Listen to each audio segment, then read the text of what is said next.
This is Emily Horton, the editor of the Pig Site, and today I'm talking to Dustin Baker, who's the Deputy Director of Economics and Domestic Production for the NPPC. We're at World Pork Expo today, and can you explain a little bit about what you were talking about today?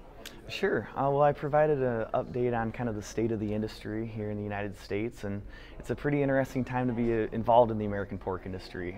We're looking at record production here in 2018, about 4.6% higher than a year ago.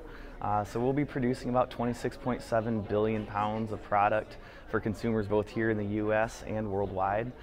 So it's a pretty fun time to be a part of the industry. Certainly there's some headwinds coming our way.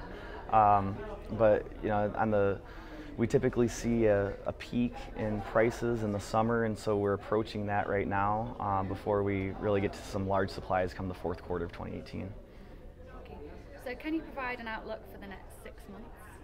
Yeah, so the outlook is constantly changing. Certainly the retaliatory tariffs that we've seen from China and Mexico are having an impact on the futures markets, and so it's making it a little bit foggy to really give a clear outlook. But certainly, like I said, we will see a peak in pork prices come this summer.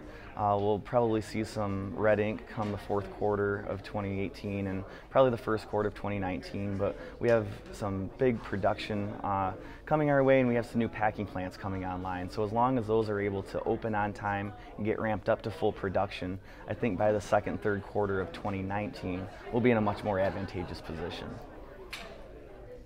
So this has been Emily Horton reporting for the Pig Site from World Pork Expo 2018, and you've been listening to Dustin Baker, the Deputy Director of Economics and Domestic Production at NPPC.